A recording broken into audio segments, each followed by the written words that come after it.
4, 3, 2. We are live. This is 2OF Entertainment.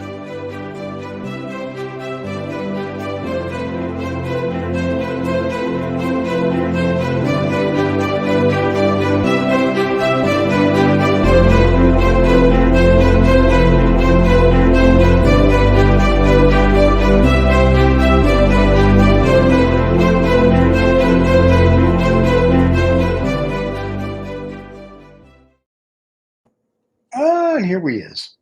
So, yeah, another great day. How you doing?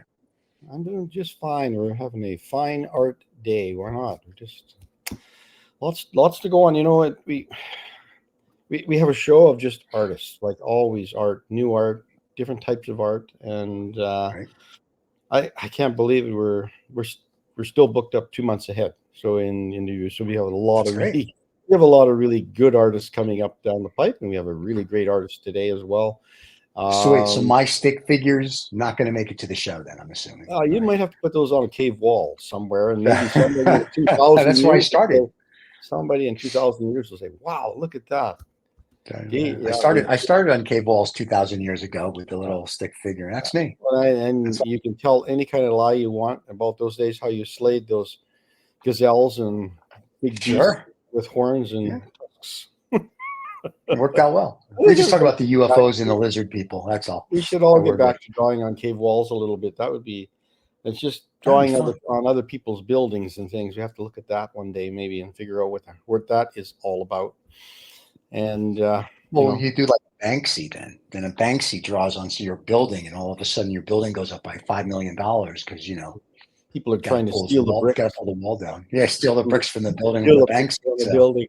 Yeah, I think there's a lot of wannabes out there, and it's tough when you're the first one out the pipe, and you earn your medals and your credits, and you take the risk and the factor.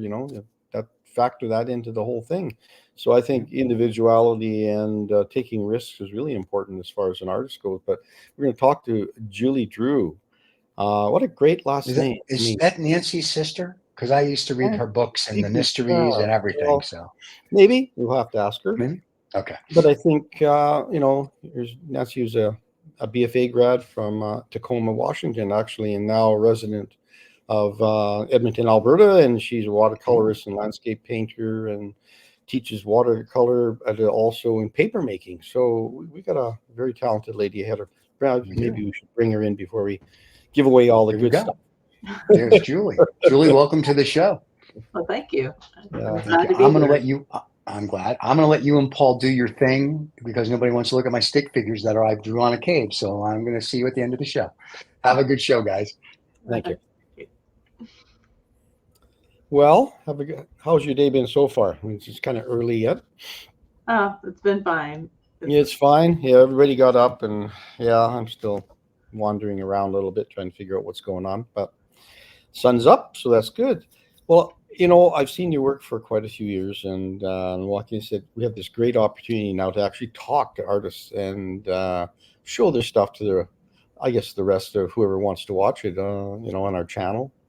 And so, can you tell us a little bit, bring us up to speed where you are today, like a little bit of your journey that you've gone through? Because I know every artist has their own, I guess I'll call it journey, and to figure out how they got to where they're going, and then we'll just pick it up and we'll continue from there with some visuals, and they're great. We'll look at from there. So okay. Do that. Sounds great. I've always liked to draw, and nature has always perked my interest, but I also use it for a way of processing my feelings, my thoughts, my just part of who I am.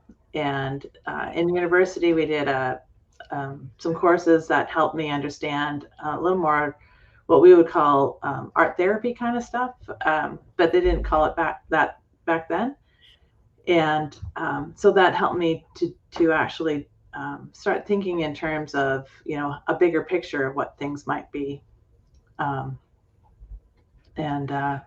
So like the painting behind me is, it's in Iceland. I went to Iceland. I went to Norway for year to study the arts over there. And we stopped in Iceland on the way with part of the program, and I got to see this waterfall. I didn't paint it till much later, but just it was amazing, just how much pours through. And it makes me think of it's part of the poured out for his glory is what the title is. It's just how it just spoke to me. Yeah. So you traveled quite a bit over the years, a little bit, and did you kind of drag your sketchbook along with you a little bit when you go? Absolutely. Yeah. Plein air So painter as well. You do a bit of plein air painting, and I do. yeah.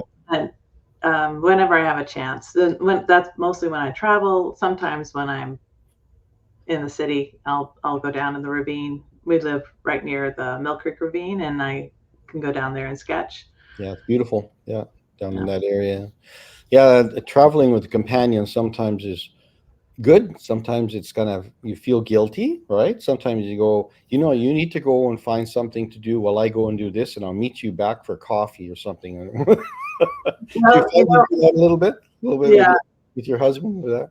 Yeah, well, I learned to take pictures as I walk, or to sketch, 5-minute sketches, because 10 minutes, 15, 20, and because that's as much time sometimes as I would get with my kids and my husband or whatever. And then I'd take some trips and then just go off and do it by myself too. So yeah, well, that's good if you travel in a group or with a couple other people that actually like painting the way you do, and they like the visuals that you like to look at. So I think that's part of that. You call that art therapy. You're trying to find, I guess you take a space that you're painting, and you paint landscapes. So, and you say, how do you make that your own, right? How do you make it so that it reveals some of your feelings and remembrances and some of those things in your work? Does that just come intuitively, or do you plan any of that down the road, like what you want to do when you get there, or does it just hit you when you're there? No, well, sometimes I do plan ahead. Like a lot of times I'm connecting scripture with a painting or a process, or that's what I've done. Like what I did a devotional about that sort of thing, and just and seeing how, how the tree. I think I have one of those paintings. The trees clinging to the rocks. When that going through some of the canyons here and Jasper, and just thinking about that and pondering how they could even do that, and that it's sort of like we need to cling to the rock of God and let Him give us the strength. And that's part of it's one of the things I paint as part of a devotional on God as my refuge. So it's that sort of thing. Sometimes I just see things and they just speak to me of this bigger picture of what they could be. It's not just a landscape. It could be something bigger, like this feels like living water behind me. It's just moving. It's flowing. It's that sort of thing. I'm gonna get David to start our first image up here. Excuse me. There we go. So it's not the clinging one we just talked about, but we will get to that thing. But I think artists, whether it is a religious experience or it is something that's just intuitive in you somehow, that you're always searching for so-called the bigger picture. What does this mean, and how the relationship goes back to your life and in life in general? Is it, how do you not justify, but how do you, the reason why you're here, right? A little bit, and you try to put your feet on the ground a little bit, and there are bigger things out there, and you're trying to understand. And I think artists have some of that ability to be able to seek it out if they're looking for it. We can call it whatever you want to call it. I don't know. I don't even think it's tangible. I don't think you can't really put your finger on it, but you get that shiver. Do you ever get that little shiver down your spine or the back of your neck a little bit, that you feel there's something here? Do you think when you hit those things, does that affect the price of your work when you sell your work? When you feel you've hit a magic spot to say this this is giving me something, I don't want to get rid of it. I want to keep it. But if someone comes with the right kind of money, does that raise your price up a little bit because you feel you've raised it to a different level? Well, no, my prices are based on size, so it just keeps it sort of easy. I don't have to think about it. I maybe used to do it that way, but it was too stressful to figure out, oh, how much is this worth and how much is this worth. Yeah. This painting in particular was it's called Season of Rest. So it was done in November. Next day, so I was at a retreat, one of the retreats I teach, that and it's on Pigeon Lake in Alberta. And this was the view from the window. So we were indoors, but we were still painting outdoors, so it was because they had these lovely big windows and it wasn't very far from the shore. And so this was my view. And so I did plein air inside. It was Yeah. very nice. The comfort of a room. Yeah. Yeah, so it was lovely. But it's, that season where we have these busy lives. We're always leading, and we need these seasons of rest, just like nature does this rest thing, and it's like if we don't have that rest, how can we bloom in the spring?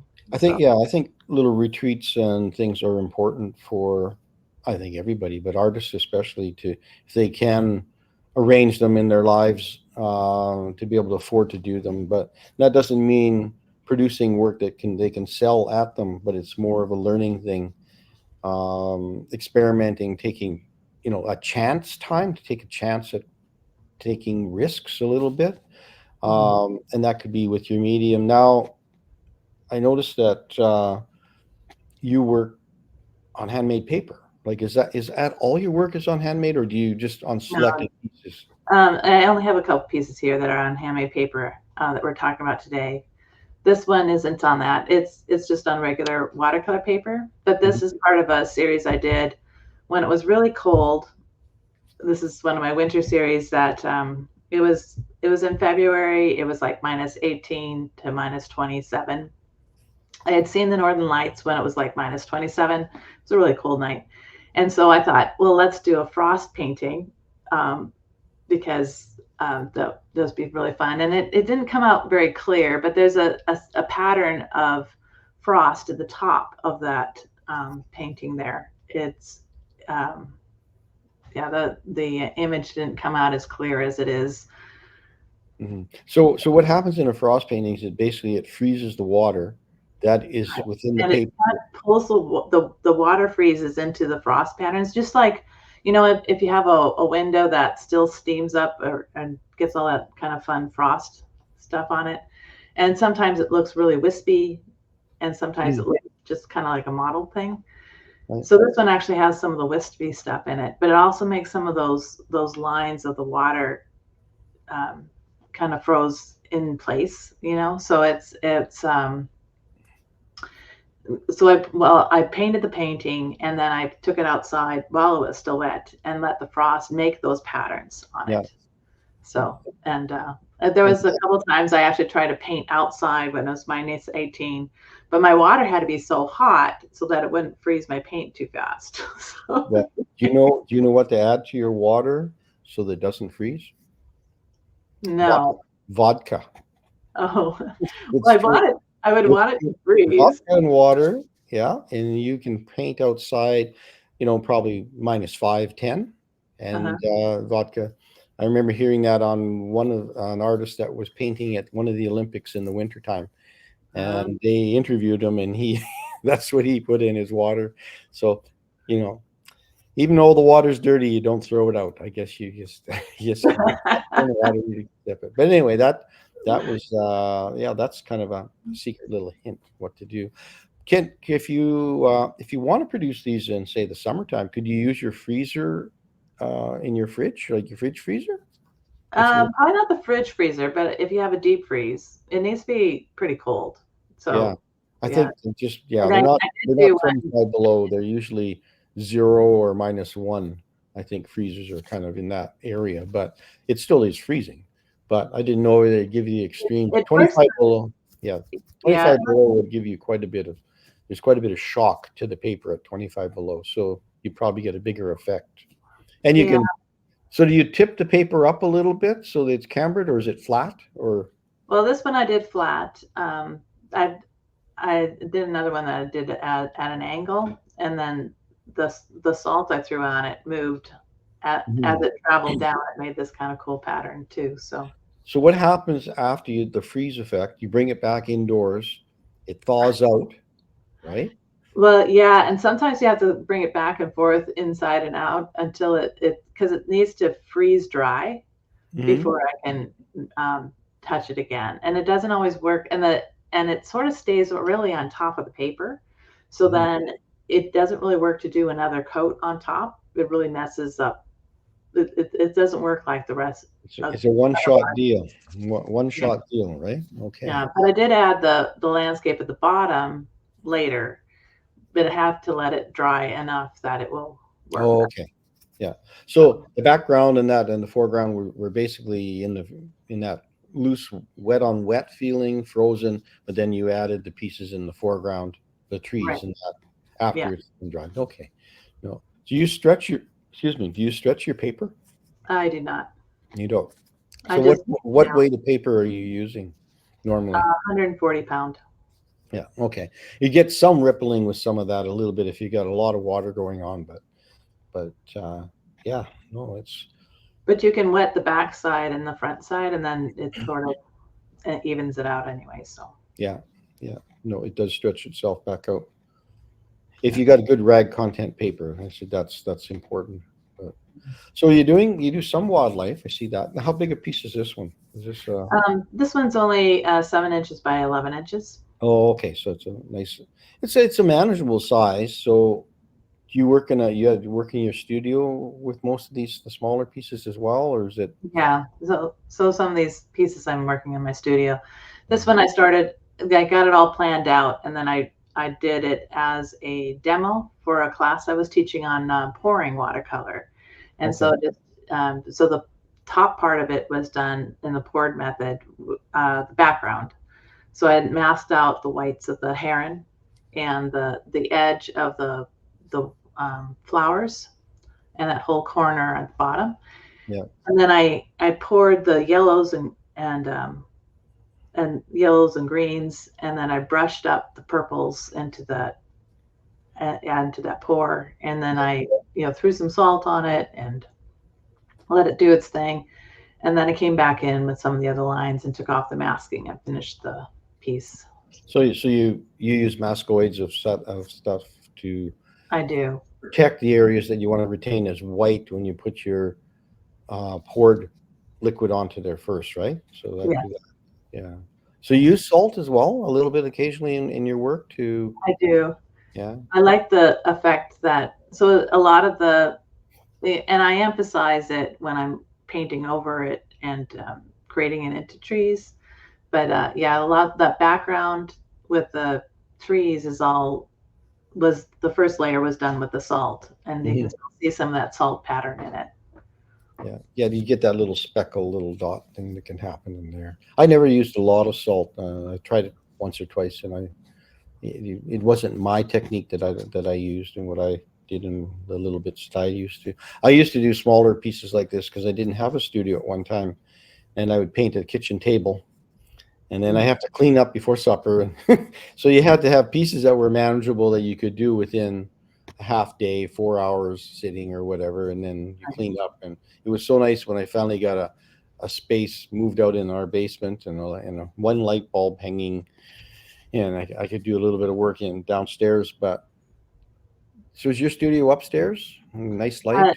No, it's in the basement. Yeah, it's in the basement. But my best time for working can be like between 5 in the morning and 9. And then I have other stuff to do sometimes, or it's my more creative space time to think. I found mine was in my early days. It was after everybody kind of went to bed, then it was Mm. my time, and I'd have that mostly on the weekends, and when I had a full-time job as well. But you have to find your zone. Like some people, 5 in the morning to 9 would just drive me nuts. I couldn't do that. So running around with a coffee in my hand, yeah. But at 5 I'm sleeping. That part of it, I'm more of a night owl a little bit, but Yeah, I'm an early morning person, but that was the time when the kids were still sleeping, when I was using them, right? So yeah. it was my quiet time. Well, and I think that's what artists do. You have to find that time zone that you can do your work, and yet we work around other things in our lives that we have to fit in. Mhm. Um, this is just a natural thing. I think we have to, if you're going to be married with kids and such. There's a give and take, unfortunately, and a lot of times women, they give up an awful lot of stuff, their painting careers earlier in their lives, with a family, Mhm. um, and then they seem to pick up after kids get to a certain age. They've kind of moving on, and they don't want to hang around with mom as much, and they want to do their own thing. And then mom gets a little bit more room to move with some of her things. So that's good. This piece is, I looked at this thing and I thought, oh, that's an interesting shape. Where is this space? This is in New Brunswick. So last summer we took a trip because I wanted to see these. They're called the flower pots of Hopewell Rocks, and I think they're in other places on the Bay of Fundy as well, or these kind of things. These were the only ones that I knew about, um, but it was one of the things I wanted to see because I thought they were fascinating. And there's actually a story about, that they used to be people, and then they got turned into stone, and they all have these sort of face looking things on them. And I don't know if you can see the face that I kind of created on this guy, but he's the guardian of the Bay of Fundy is what I call him. And it's done with, the rock itself is my handmade paper. It's an onion skin paper, and then Hmm. I painted it with watercolor on top of the paper, and then I had already done the background with acrylics, and then the yellow part there has eggshells underneath it. It gives it texture. The bottom of it, they were all full of seaweed and stuff. So I used, what was it? Wood shavings, a little Ah, bit thicker, than not just the grated stuff, but a little bit thicker. And so they look like they could be that seaweed looking stuff. And then the ground itself, I put sand on as well. So, and then putting the acrylics over the top. But yeah. So this is a real mixed media piece. This piece, yeah. So how big is this one as well? Is it smaller? yeah, it's 12 inches by 12 inches. Oh, okay. So it's a small square. Okay, yeah. No, it definitely has that face. Did you enhance that a little bit? A little bit. Oh, I did. I Yeah. wanted, I wanted to be subtle, but also seeable, because that's how they look, that they're really interesting. They Well, look yeah. different Well, kinds of weird monster looking faces or whatever.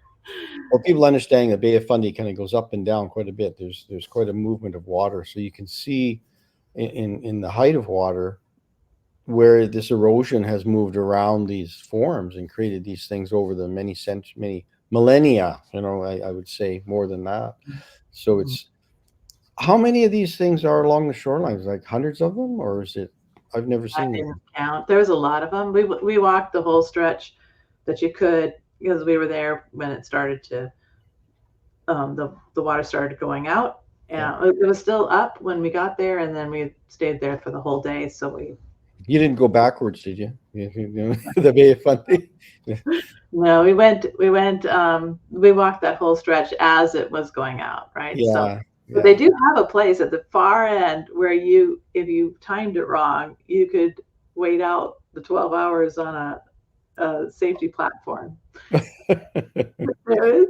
So at Yeah, least think about that, because some people might not time it right, because there's yeah, exactly. And people don't realize. it Yeah, goes out, and so if you were stuck before it goes back in. yeah. The tide comes back in, and you realize how high it actually comes back. But yeah, these are phenomenal. They almost remind me of some of the, you know, the the carvings in some of the mountains down in the States, they get, some of the things that people are doing, Yeah. This is another one here. So Yeah, this is, Now in scale, you've got some figures down on the bottom there. right. So is that kind of scale that we're talking about? That is the kind of scale you're talking about. Wow. Because otherwise you wouldn't have an idea of how huge these things are. Yeah, you're looking up at them and they're huge. Yeah. So yeah. It's a different perspective. I was thinking about that the other day, is how do you paint and trees, and you're standing at the bottom of the tree looking up, and you're trying to get a perspective of that presentation on canvas or something in paper. And this would be the same kind of thing. You're looking up at this, and you've got to plein air paint this thing at the time you're looking up. So you're looking up and you're trying, so you can't just look at it and paint it, because you have to get your eye away from the paper completely, absorb what you see, come back down to your paper, and try to replicate what you're seeing, right? Yeah. So without the scale of the people here, they could look like little mushrooms. I mean, they could be this high. You don't really know, but I think it's some artists understanding that they love the macro aspect of things, where they can go in and zoom in on something, but the people do give it a bit of scale, and it's kind of nice to see that. Then we get this hanging tree. We're going to talk about this. I have seen a couple of these over the years, and you wonder, there must be like 4 grains of dirt left there for the tree branch or the roots to be hanging onto, and a few rocks, and you go, why did they choose to start a tree at that point, right? It's Yeah. the wonders of nature. Yeah, this is like clinging to the rock. So this is actually a tree that is in, I don't know if it's still there, but because I did this a while ago, but it's in Athabasca Falls. That's the canyon that goes down. You can take a stone stairwell down, and this is that bottom end of it. And so this is another one of those. This is the clinging to the rock one I was talking about, and where it's just kind of just sitting there, and it's just amazing. So the tree itself, that one that's hanging out there, is all handmade paper. I had painted and cut out. And then the whole rocks on both sides are handmade paper. And the background, trees and sky and water, are acrylic on the canvas. So these are on canvas, these ones, and the paper's Actually, that's not true. It's not on canvas. It was on a rounded birch panel. Oh, okay, it's on birch panel. Okay. Yeah. Sometimes when you're adhering a lot of things, you want to make sure that you have a strong surface that's not too flexible. Not only pop off all the stuff you glue to it, but I think collage work is very interesting, because it builds an automatic 3D aspect to the work. So how thick is your work on top of the panel when you're working with it, when it's done? It's not too thick. It's just it depends on the paper that I'm using. So some of my handmade paper is a lot thinner than others. This one is a cattail thistle paper, and so it with a little bit of tiny bit of paper pulp in it, and it lays fairly thin. Yeah. So it just I've made a little bit of paper over the years, and I just used trimmings off of acid-free mat board, and you just soak it and you put it in a blender, and you get in a lot of water, and you soak it, and then you can put it through the screens. What do you use for pulp when you make your paper? Well, I use I recycle some of my paper, my watercolors that I don't want to keep. Ones I've used for demos or other things. And, so I'll do that. I soak them and tear them up and put them through a blender. But I also add like cattail, thistle, poplar fluff, fireweed. I've done it with leaves. I've done it with onion skins, and but I also like to add fabric. Fabric can make some nice colors, preferably natural fiber kind of fabric, like cottons are better. Linen would work. I find the t-shirts that are cotton do not work because whatever they do when they're, I guess they're knitted or something like that, they kind of mess up the blender. Yeah. So some fabrics don't work in it as well, but it's a lot of fun. This next weekend I'm teaching I do Kaleido Arts Festival here, and I do a workshop that anybody can come and make one piece of paper. Oh, nice. Yeah. So one of the, I remember receiving a card many years ago, and it was an environmental edge about it. And what they did is they incorporated wildflower seeds in the card, and you could take the card and plant it in your garden. And so it became part of the back to the soil, but it carried the seeds. It was a great idea. And I think it's one of those things that artists are kind of looking at, something unique that you could do. And it's quite easy if you're making paper anyway, and you can do your drawing on it, but incorporate, say, poppy seeds or some of the little things that people might, or wildflower seeds, you can buy them and just put them right in with the paper when you're making it. And then in the spring you can plant them. And just kind of an idea. There was just kind of a fun idea when I saw that. I went, oh, that's kind of cool, right? Yeah, I've seen that before too. Yeah. When I first learned how to make paper, it was 30 years ago. My sister was doing it she was working at a camp, and they did it. So she came home and taught me how to do it. They were just doing it with newsprint, and so it's like, well, I wonder how this would work. I want to make something archival and then be able to paint on it. So then I just started experimenting for the next, while, until I came up with kind of like, oh. People have to realize that when they make that paper, it has a lot of tooth to it. Like the surface texture to it is very different than, say, a cold press watercolor paper or even a hot press water paper that you would buy. So it absorbs differently, completely differently than some of the watercolors, because you'll have dark spots and light spots and different things if you were to put where it pulls more pigment than others. And it does get into the deeper crevices of the paper when you have a handmade paper. Do you put it through any kind of roller at all, or do you roll it with a rolling pin, or do you do it with a rolling pin? Yeah, just kind of to get those fibers to lock together. So I roll it. I usually iron it as well, and then we, once it dries, then I'll spritz it, and then we'll flatten it by just layering it and putting books on top. So do you teach this online as well? I have not taught it online, but I do teach it once or twice a year. Well, I encourage people to reach out to you on your website and look at that.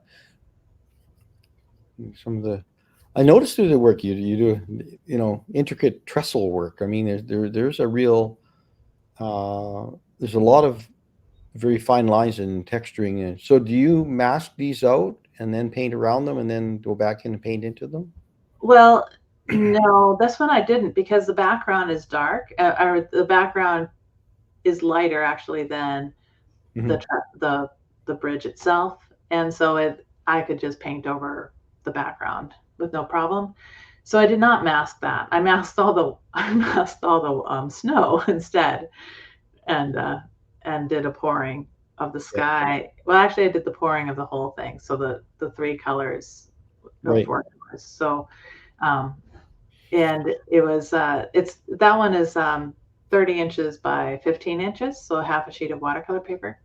And, again, I had gotten it all prepared so that I could do the pour. And then when you're doing a pouring, you just go with the results, whatever it is. So it is what it is, kind of thing. Yeah. But it's, it was a lot of fun. I did this during my artist residency in Edmonton here. So. Yeah. No, it's, there's a number of bridges to go across the river going through Edmonton. There's a lot of different things, but it's, it can be intimidating when you look at a half sheet that large horizontal to try to get a nice even sky, for instance, like you've got there. So pouring is a good idea, rather than trying to put that in with a brush. It's possible, but it's pouring is a nice option. Yeah. No, nice colors. I suppose this was cold when you did this one. Yeah, it was minus 20 something that week. I was doing that residency. So I went out and sketched the bridge because this was only a kilometer from where I was indoors. But so I did a little tiny sketch about this size, went back and started working on it, took some pictures, and then it's like, okay, now how does that actually work? I had to go back to the, I'm trying to figure out, how those, actual Yeah, actually work, right? yeah. Yeah, so because it's actually a V with a stick in the middle, but it doesn't do it the other way. So yeah. I find that a lot of times, when you're doing perspective in a landscape, I mean, this structure gives you perspective where you're going from a little wider down to narrower, going left to right. And it's trying to build depth into a piece of work.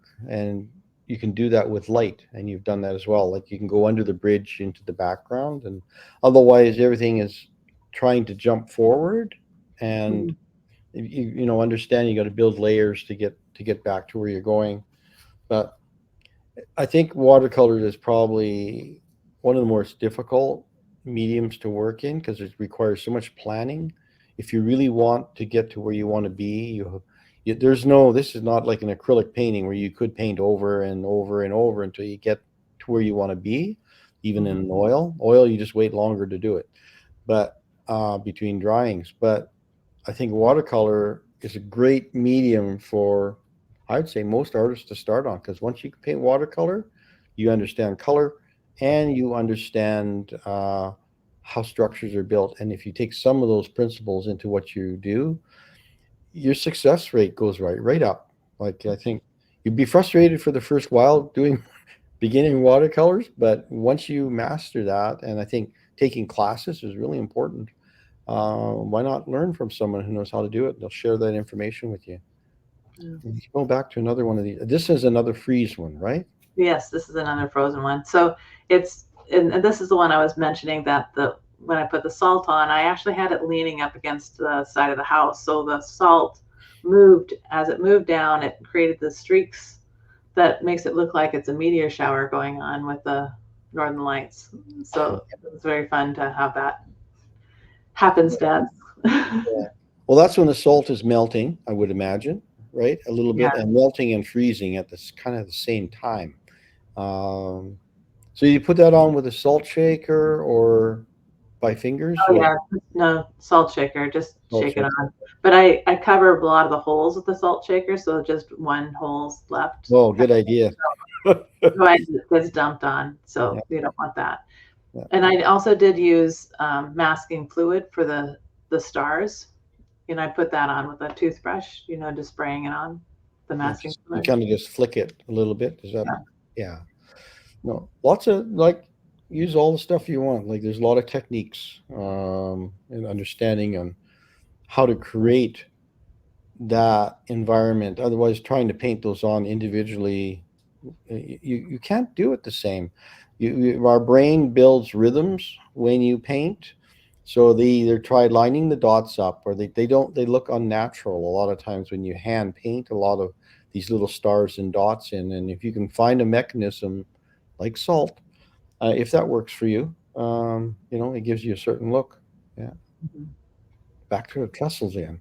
Yeah, a little bit warmer for this one. Yeah, well, so this is the same bridge that I had another image because we kayaked down the river, and this was a view from the kayak. And so, obviously it was fall because the trees are turning. So it was like the last run of the season kind of thing. We had to be careful not to bottom out on the way back and the way down. Yeah. But so this one's acrylic. Again with the background, the whole hillside and the tree and the train. It's not a train bridge. It's the pedestrian bridge. That they're all out of handmade paper. And so I had actually made a piece of the dark handmade paper. I painted it the color that I wanted to be the bridge, and then I cut out all the little pieces, and then I built them together. So it was like I built the bridge. It's like a jigsaw puzzle. Just Yeah. built the Well, bridge. different techniques. Yeah. So yeah, it was, but I had mounted it on another piece of paper because rather than trying to do it on the painting itself. And then I had to cut out all the openings. Yeah. And that I did not anticipate how much pain it was going to get after all that X-Acto knifing. I could really feel it in my arm. So it was a painful process to get that bridge done. But I did it for, so that was also part of the residency. I did that one. Yeah, things that we learn as we go. So what do you use to glue your papers together? What kind of glue do you use? I use matte medium. Okay, use a matte medium, yeah. Because you can use, there's a rice-based wallpaper paste, like they're rice-based. That would probably work too. I've never been successful with the rice paste. I think it depends on the surface. I think I've had it peel off of things before. Oh, really? Photographs that I had them lose. I used to use it on, if I mounted things to masonite, I'd have a large piece of paper to masonite and it worked fine. You got to brush it out. You can't leave it thick. If it's thick, the paper moves around and wrinkles and does things. So you've got to, it's kind of a learned thing as well. Yeah, the rush of water. Where is this waterfall? This is Labradee Falls in Fundy National Park. So it's on that's another park that's on the Bay of Fundy. Okay. And a little further down. But some of that, the way that the color of the water is actually that color is just like that sand was that color. There's a lot of that red iron, I suppose, in the water or something. But it was beautiful. It was a very long, hot hike. Actually, it was a long, wet hike. I think it was rainy that day. It does rain a little bit there.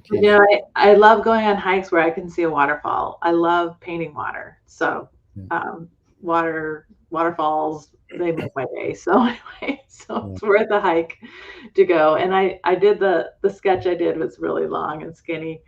And then I took home, and then I worked from a photo and, look at the sketch and that sort of thing. So.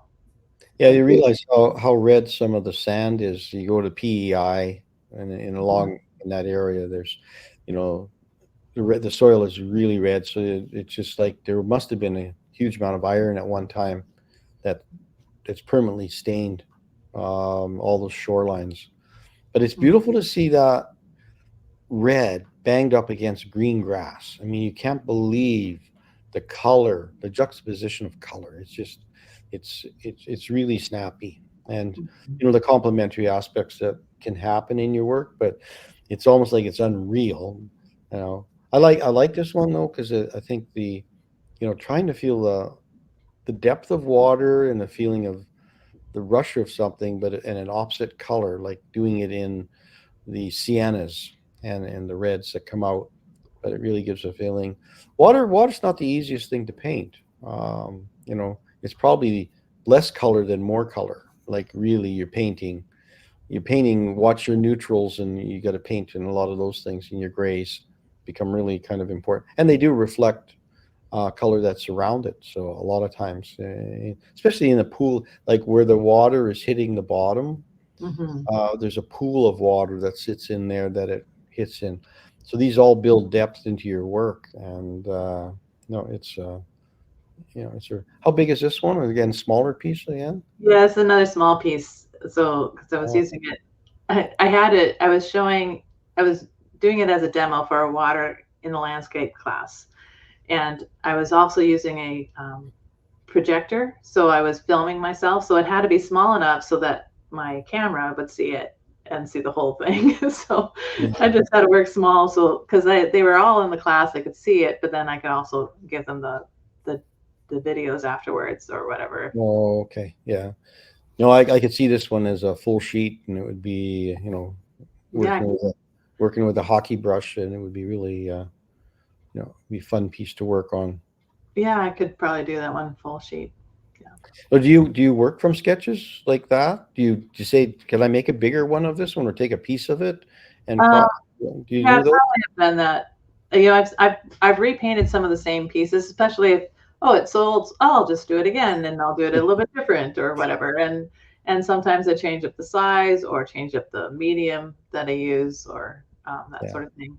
But now this one again is, this water, and there's a real feeling, the rush and the bang of water against a rock, and like there's energies in these ones. So these ones feel, this one looks a little bit more, I guess, refined than the previous one, but I think it has maybe just, the colors and the way things are. So can you tell us about this one a little bit? How big is this one? Is it a bit long, half sheet again, or? this is a half sheet of watercolor paper. Yeah. So it's roughly 15 inches by 30. So it's or something like that. It's, and I sat to capture capture the image I wanted to work with. We sat, my sister and I, and just took pictures of wave after wave, and and it's a certain time of day when you get that light coming through and you have that luminescent green, which I really wanted to capture. So so first you have to take the photo that you want, and then you get to work with it. But and then to do the layering of getting those light colors in, and then the grays and the darks to make those really shine around it.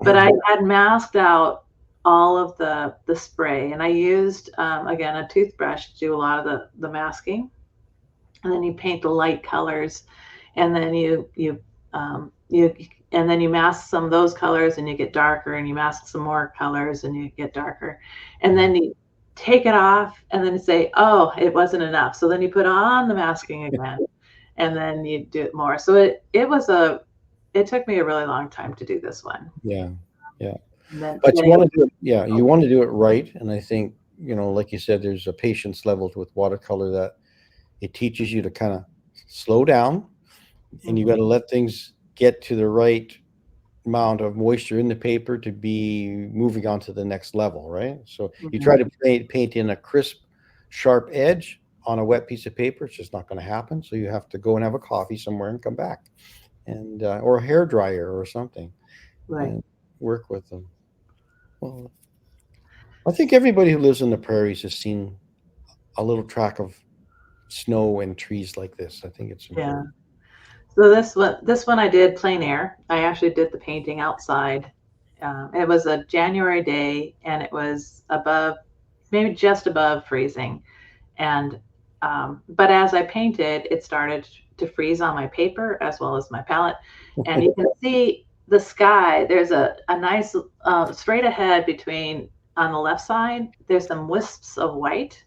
That is frost pattern forming, and if you look really closely, there's some in the trees. That's frost patterns. It shows up here better than it did on the Northern Lights. But I had done this one first that year, and then when I saw the Northern Lights, it's like, oh, let's do it with frost painting, and let's do it on purpose. So these were an accident that happened, while I was painting outside, and then I did the other ones, Well, to solve all that, just use vodka in your water, and you'll be fine. But I like the frost patterns. I know you do. So. Well, you can have vodka on the side while you're working. Yeah, the stuff looks great. I looked at your site as well. So your stuff is beautiful, and your website will be below, so your fans can find you, and if they can't figure it out, contact the show. We'll put you in touch. So the question I ask, how much is your art? What's the range from a small to a large? So if someone sees it now and they're watching and they're like, I want to buy it, and they're saying, I wonder how much it is. How much is your stuff? Well, the smallest piece was one of those flower pots, one of the multiple flower pots in it, and that's around $140, I think. And then the biggest one was the ocean wave, and that's like a $900 piece. That's a half sheet. And that's Canadian, correct? Okay, so basically, if you're in the EU, she owes you money, but she charges a lot for shipping. And in the United States, it's about $7.50 a piece. So there you go. Okay, so there we have it. So there, it works well. So very cool. Your stuff is absolutely gorgeous. And now that I saw all that, I have to go skiing. So thank you. So, so that's what it made me think of. Things to look forward to coming up in the next few months, somewhere down the road. There you go. That's right. Well, See- Julie, thank you so much. Send our best to your sister Nancy. Tell her I love her mysteries. And we will hopefully see you again soon when you have new stuff to show. Reach out to Paul and come back and show us stuff. Okay, that sounds great. Thank you. Thank you very much. Don't forget Great to talking with subscribe you. and like, and we'll see everybody next Thursday. Cheers. Thank you. Thank you.